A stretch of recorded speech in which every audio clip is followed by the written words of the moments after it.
In this lesson, I want to explain how to use layer effects in Affinity Designer. For example, I create a simple shape and I give a color to that. The layer effects, you can find it in three ways.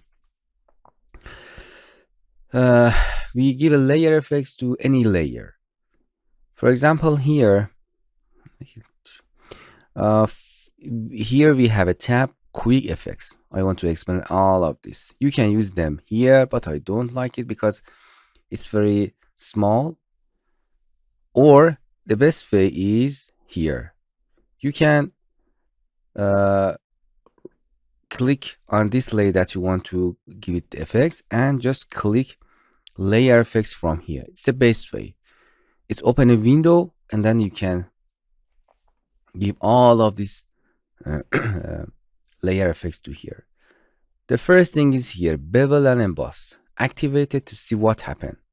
The layer and emboss, it's trying to convert your layer to 3D.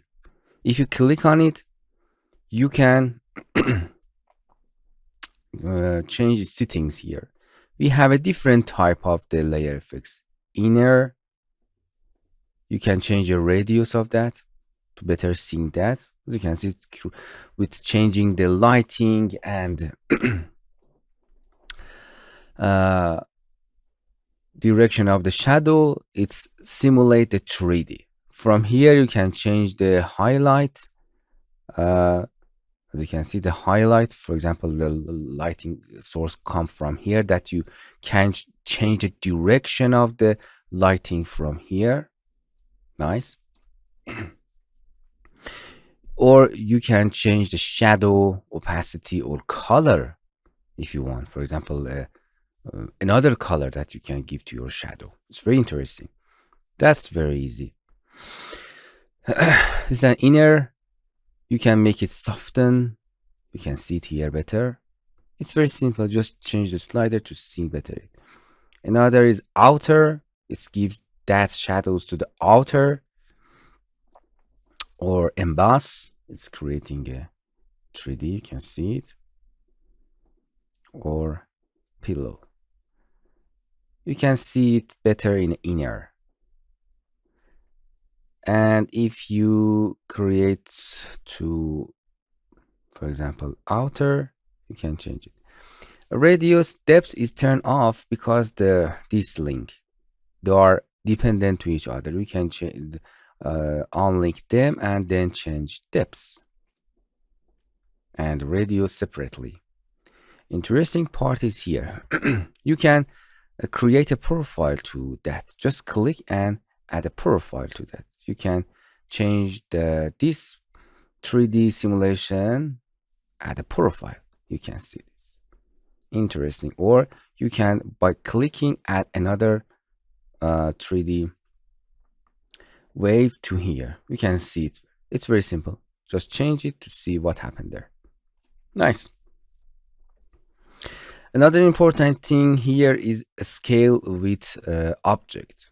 If you change this smaller and bigger, it will maintain the settings. But if you scale with object, it is scaling all of setting accordingly to changing the scale of the object. So I think this is better to check. You can turn it off. You can create outline. It's very it's very easy. It's create a stroke. Actually, it's simple stroke to that you can add multiple of outline to that. For seeing that effects, you have to increase the number of the radius. This is an outline. Blending mode. If you can add a blending mode to your outline with a layer below that, it's very simple. You can change the opacity of that. You can change the color of that. Alignment, you can go into the center like a stroke, inside or outside. Fill style, you can make it solid. Gradient, you can add a gradient to it. As you can see, the gradient is from here to here. And all of these settings, you can change the scale of the X, scale of the Y, offset. I prefer to use the gradient in a stroke that I explained it before. You can change the gradient direction, gradient color from here. But I like the fill style contour. The contour is very interesting that you can use it in outline that we don't have in a stroke. It's create a gradient from the border to the outside. It's very different and nice. Here you can change the color of the gradient from, for example, this color to select this color and to that. Interesting. We have a gradient here. You can with hit this plus duplicate another offline and give another offline like a multiple stroke that I explained it before. Nice. And here you can delete that. Another interesting thing is 3D. It makes your object looks like a 3D. You can change your radius. It's like a Bevel and Emboss. It has a depth. So I'll tell it you can unlink and change the depths of your 3D. You can make it more soften. You can change opacity of that. With creating a lighting, you can mimic 3D. Here also we have a profile. You can create your profile like this. All of this diffuse, specular, and shyness is all about this colors are here. It's simulate the 3D. You can change the diffuse, overall lighting. You can change the specular. This, for example, this is a 3D specular is the reflection of the main light on your object. You can change the shininess, specular color. With changing the color, you can see this is an specular color that you can make it a white or ambient whole. It's overall light on your scene that you can completely change the color of your ambient color. For example, a green color. It's environment actually light. And here you can change a light source. We have one light source. You can add two light source and you can choose between them and you can change the direction of other light source. This is my first light source is from here. And this is a second light source that you can change the direction. It's emit from this direction and the light source number 1 is emit from this direction. You can choose light source number 2 and delete that. You can change the light source color, and as you can see, because it's a lighting source, it's changed overall light color of your objects. And that's it. I explained fill opacity in outer shadow. The inner shadow, it's created inner shadow to that. If you tick that and you cannot see any changes, increase the number of the radius to better see it. It's created inner shadow to your object. You can change the offset of that to better see the offset from the object. To better see that, you can increase the intensity of that. Change the offset, you can see that. Radius or opacity of that to better see the shadow. Yeah, you can see that we have an inside. You can change the color of that. You can change the angle of that. Okay. Another interesting tool, this is an offset tool. If you holding your mouse and click and drag, you can change the offset in any direction that you want. Interesting. It's changing the angle and the offset together with just click and drag. Interesting. You can change the shadow, inner shadow. Inner glow, or you can add two shadow. Inner glow, it's adding the glow to your object that you can change blending mode with this glow and the color below that. You can change the radius of that. You can change the intensity of your glow. Our color is white. You can change it's in edge or at the center, below the center or at the edge. It's very simple. Let's add a glow. color overlay, it's just as simple. It's add a color over your main color. For example, we create this and you can change the blending mode. It's actually, you can mix two light with the main light with the blending mode here. If you change them and you want to change all of them, you can revert default. Click in here and revert all of defaults. You can add anywhere in these settings. If you see that's it, you can duplicate your effect. Gradient overlay, it's like a color overlay. You can add a gradient overlay of that. I explained the gradient. You can make it a radial, change the color of that with the click, and you can change the blending mode of that. You can select the object and change the main lighting, and from the overlay change the blending mode to any mode that you want to mix main color with a gradient overlay. All of these settings all about changing the scale of y, scale in x, offset it in x and y. Okay, it's very simple. And change the angle of that. Change the angle, for example, in this direction. You can see better changing the angle here. So it's working in blending mode. You can change the opacity of that. Very easy.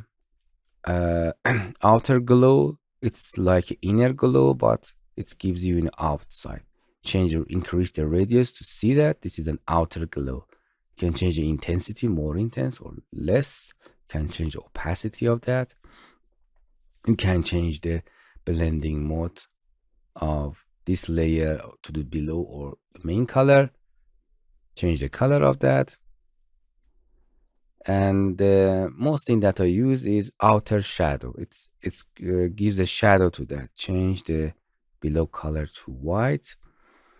And for seeing that, you have to increase the number of the radius, and this is a shadow. You can change the offset of that, change the intensity of that, more intense or not, change the opacity. You can change the blending mode. It's in the multiply by default to create a shadow of the object. You can change the angle of that. Interesting tool is added here. Offset tool, that with click and drag you can change the offset and the angle of your shadow together. Interesting.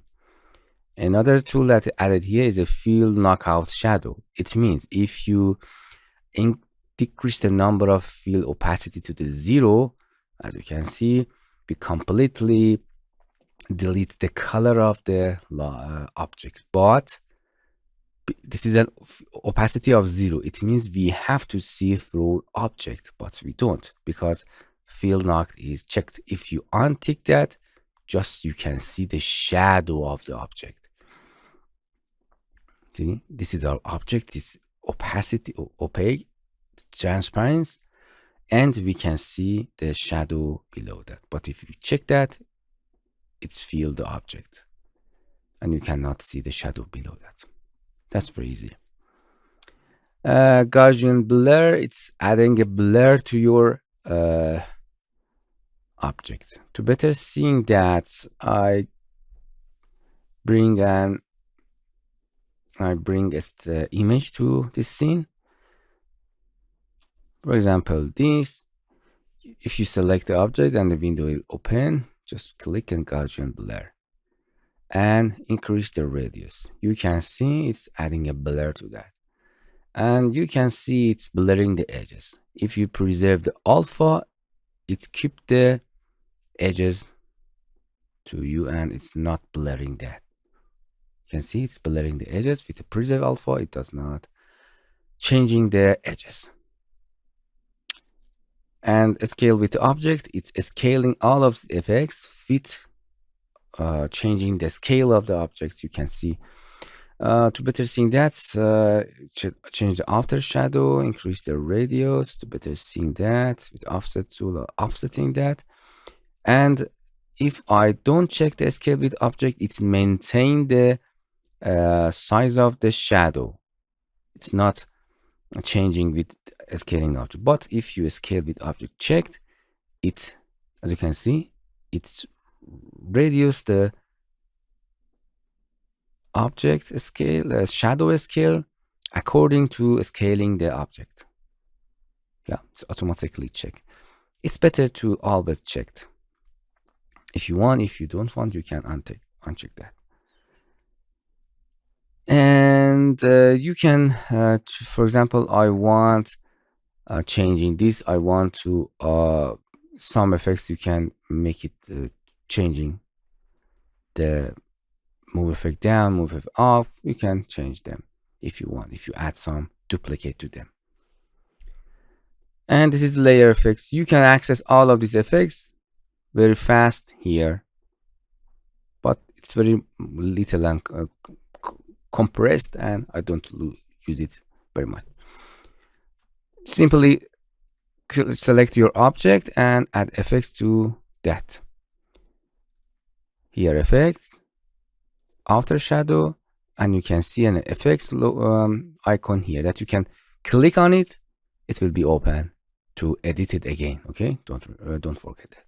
This effects icon here.